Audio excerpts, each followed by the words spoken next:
Oke, kita mulai aja langsung ya. Mas Kavin, kita mulai aja ya. Nanti yang lain kita kirim video rekamannya aja. Mas Kavin boleh jadi moderatornya nggak?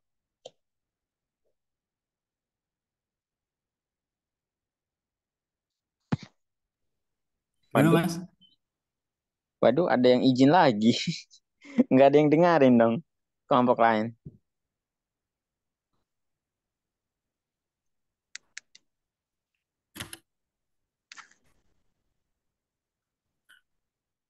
Nggak ada Iya, yang aku join. kayaknya malam nanti.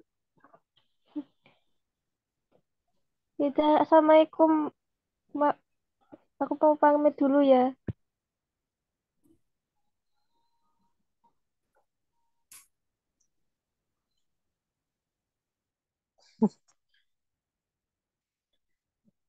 Atau kita presentasi aja Mas Kavin nggak apa-apa.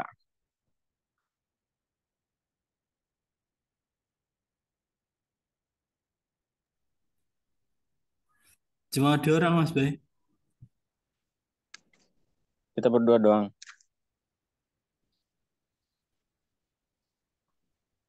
Aduh, ini gimana ini? Kayaknya lagi pada tidur. Tapi Iya, udah direkam. kan soalnya siang-siang gini enaknya tidur. Iya, iya sih bener. Habis Jumatan langsung tidur. Udah lanjut aja karena udah direkam. Kita lanjut aja. Buka aja Mas untuk ininya presentasinya biar nanti saya baca materinya.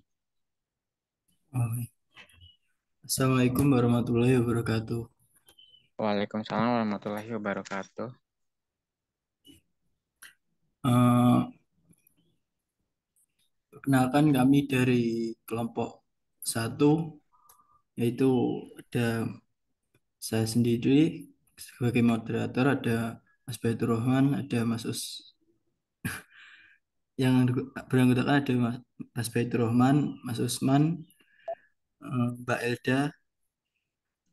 Di sini kami kelompok satu akan membawakan materi ya dengan judul biodiversitas mikroba.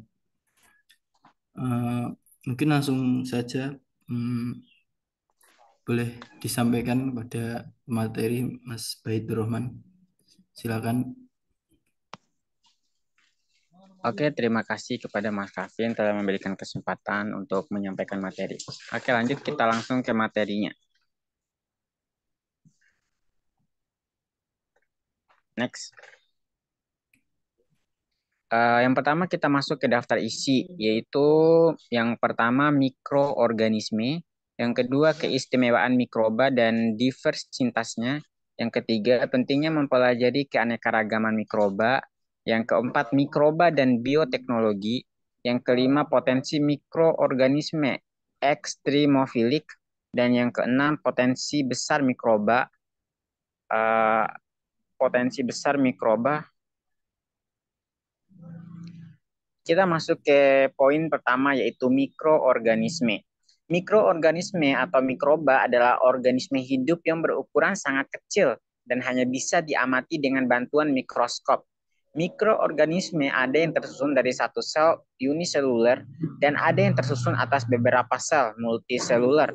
Walaupun organisme uniseluler hanya tersusun atas satu sel, mikroorganisme tersebut menunjukkan semua karakteristik organisme hidup, yaitu bermetabolisme, berproduksi, berdiferensiasi, melakukan komunikasi, melakukan pergerakan, dan berevolusi. Habitat hidup yang sangat luas, memiliki tingkat keanekaragaman yang sangat tinggi. Next. Tree of Life. Ada tiga domain utama kehidupan, yaitu bakteri, archaea, dan eukarya. Organisme dikategorikan ke dalam setiap domain berdasarkan karakteristik uniknya. Apa perbedaan antara bakteri archaea dan eukarya? Nah, bakteri adalah prokariota, artinya mereka adalah organisme uniseluler, mikroskopis yang tidak memiliki inti. dan tidak memiliki inti organel. Spesies bakteri sangat beragam yang mencakup banyak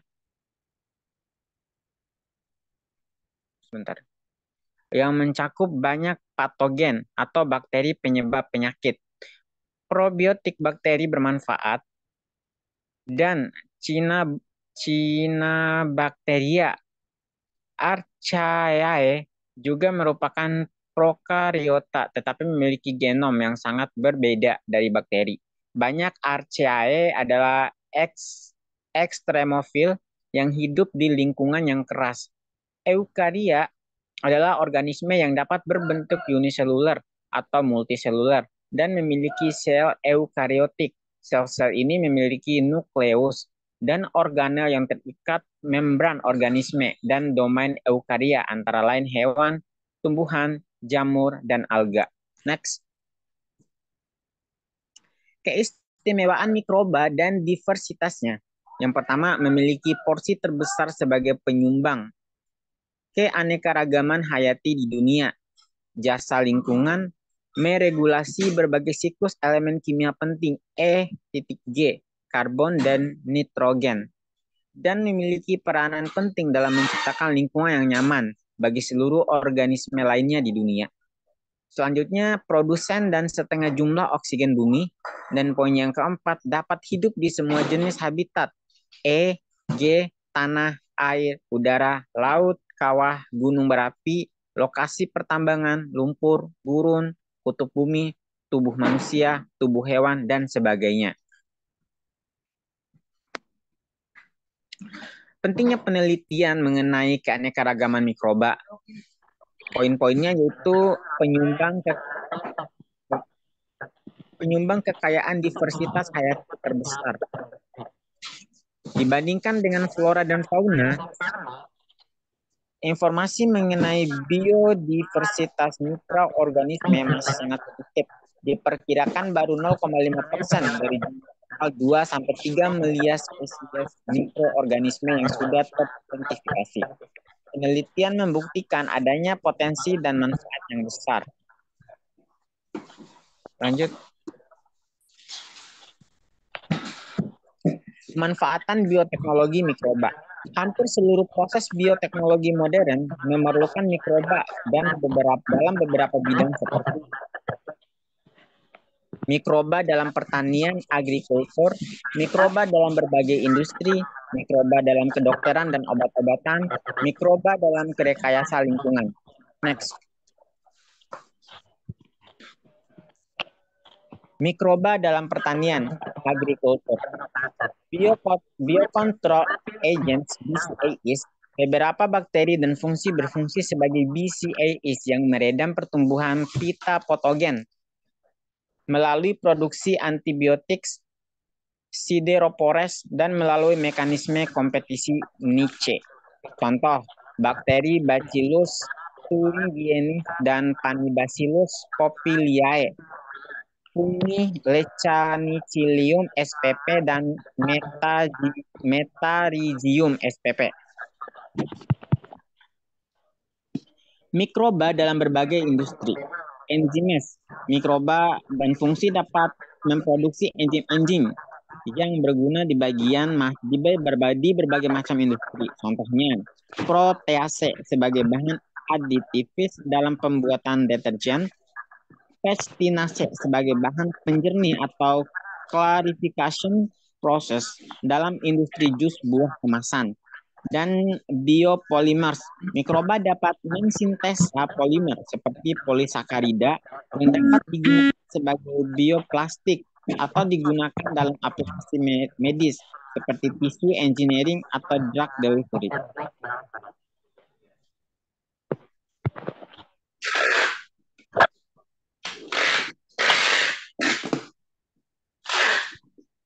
Selanjutnya, mikroba dalam kedokteran dan obat-obatan. Yang pertama, antibiotik. Salah satu kegunaan terbesar dari mikroba adalah fungsinya sebagai antimicrobial agent. Contoh, penisilin, streptomycin, gentamicin, dan lain-lain. Yang kedua, anti-cancer drugs. Beberapa bakteri dan fungi telah diketahui memproduksi metabolit yang bersifat anti-cancer. Contoh, doxorubicin yang diproduksi oleh bakteri Streptomyces paucereus. Next.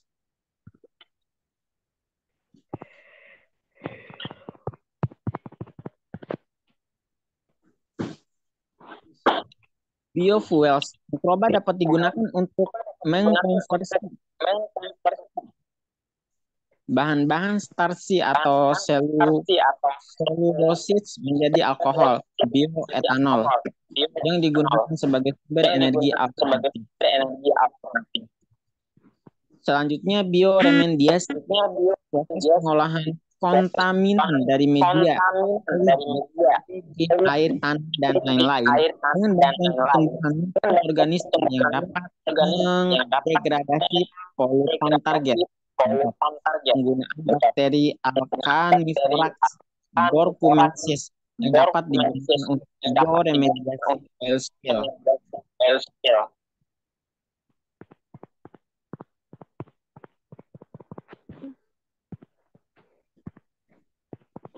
Next. Mikroba dalam pertanian atau agrikultur. Ini udah ya? Mas, udah sih harusnya.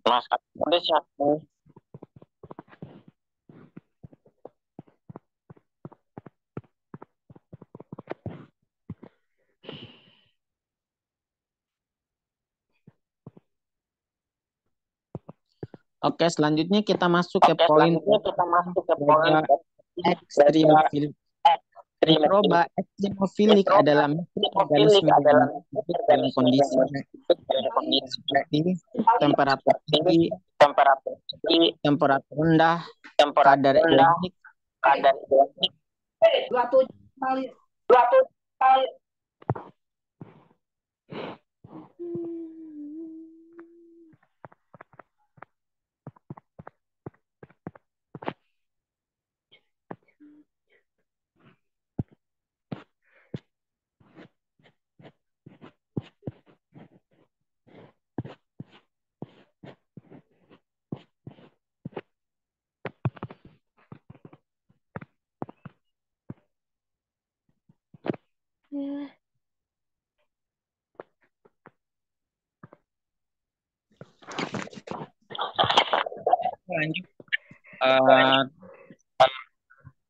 Mikroba ekstrimofilik adalah mikroorganisme yang hidup seperti temperatur tinggi, termofilis, temperatur sirofilis, kadar ionik, garam tinggi, kadar asam tinggi, kadar anaerobik, dan tekanan tinggi. Lanjut.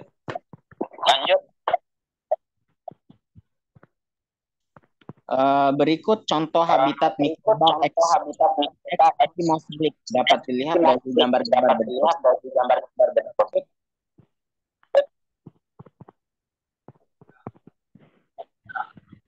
Berdua ya.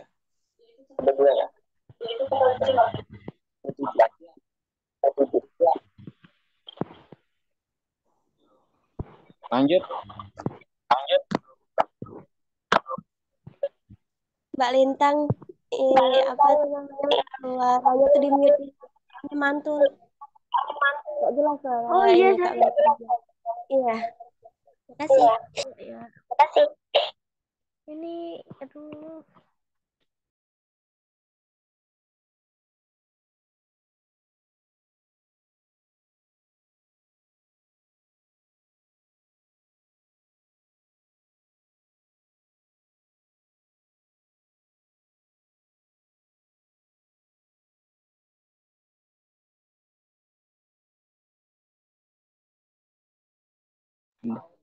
Nggak dikasih duit. Belum narik duit. Tadi habis 1 juta.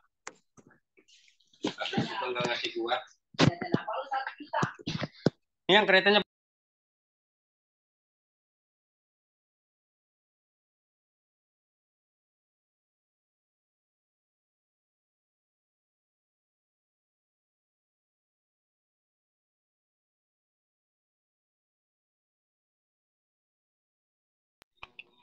Oke, lanjut. Mikroba ekstrimofilik dan beberapa contoh aplikasinya dalam bioteknologi.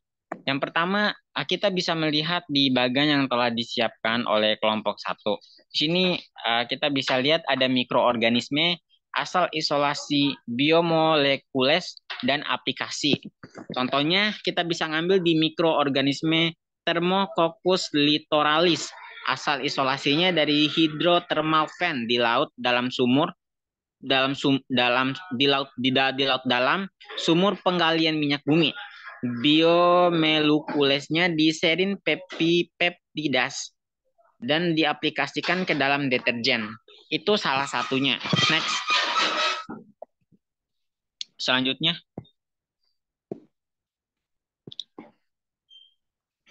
kita masuk ke potensi mikroba kelautan Indonesia. Adapun potensi-potensi mikroba di tahun 2019 yang kita kutip dari sumber Roseroe dan lain-lain.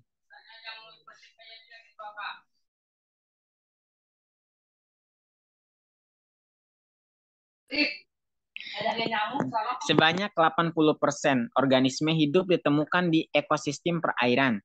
Indonesia sebagai salah satu pusat biodiversity atau mega biodiversity dengan 75% area terdiri dari ekosistem laut dan pesisir. Selanjutnya, potensi yang sangat besar untuk biodiscovery laut masih belum memiliki strategi nasional untuk pengelolaan sumber daya genetik mikroorganisme laut. Selanjutnya, tingkat eksplorasi masih sangat rendah dibandingkan potensinya. Dan selanjutnya, beberapa ilmuwan Indonesia dan asing telah berhasil menemukan. Lanjut.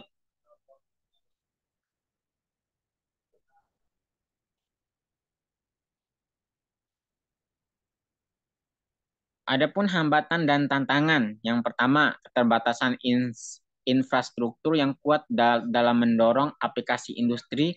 Yang kedua, masih kurangnya minat dari industri di Indonesia untuk melakukan penelitian dan pengembangan. Dan poin yang ketiga, potensi keanekaragaman hayati di Indonesia merupakan incaran pihak-pihak asing dalam pencarian sumber senyawa aktif untuk aplikasi dalam bidang farmasi, kosmetika, dan industri lainnya, sehingga rentan terhadap pembajakan atau biopirasi diversitas hayati. Selanjutnya, oke, mungkin sampai di sini materi yang bisa saya sampaikan untuk kesempatan kali ini. Terima kasih kepada moderator yang sudah memberikan waktu untuk melakukan presentasi. Dan terima kasih kepada Bu Eka yang sudah meluangkan waktunya dalam proses presentasi kali ini. Terima kasih. Sekian, wassalamualaikum warahmatullahi wabarakatuh. Waalaikumsalam warahmatullahi wabarakatuh. Ya, mungkin cukup mungkin itu yang materi dapat kami sampaikan dari kelompok satu. Mungkin ada yang ingin bertanya atau yang ingin ditanyakan dari kelompok 2, dari Mbak Eka atau Mbak Bintang, Mbak Lintang. Silakan kalau ingin bertanya, akan dijawab sebisanya. Assalamualaikum warahmatullahi wabarakatuh. Izin bertanya, apa saja manfaat mikroba dalam bidang pertanian? Terus berikan contohnya itu gimana cara menggunakannya mikroba itu di bidang pertanian itu. Terima kasih.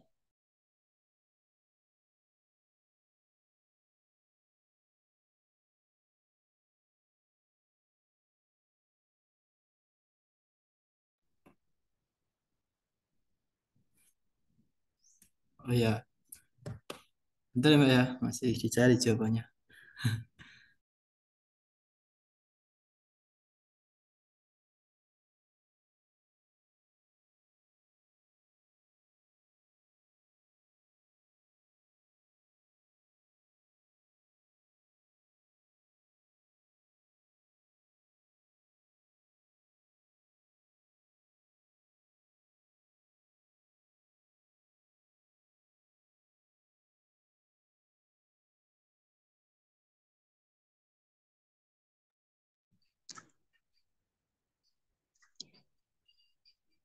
Ya, pertanyaannya ya adalah eh salah satu berikan contoh salah satu mikroba yang berguna ya dan fungsinya gitu. Yang Iya, fungsinya bagian pertanian. oh di bagian pertanian. Ya, yang tadi kan jelasnya di kelautan ya. Kalau Ya. ada maksud aku tuh di pertanian juga kalau ada aja. Kalau di bagian pertanian otomatis mengarah ke tumbuh-tumbuhan ya. Benar? Iya. Mm-mm. Oke. Ya. Di sini mikroba, mikroba atau mikrobioma salah satunya yaitu tanah dan manfaatnya bagi tumbuhan. Itu salah satunya. Mikrobioma tanah memiliki peran penting dalam pemeliharaan nutrisi tanah. Mikrobioma tanah berasosiasi dengan ekosistem tumbuhan melalui interaksi tumbuhan dan mikroorganisme di tanah. Di tanah, mikroorganisme banyak terdapat di horizon tanah yang dekat dengan akar, yaitu rhizosfer. Hal itu disebabkan adanya pelepasan berbagai macam nutrien dari tumbuhan. Tumbuhan menyekresi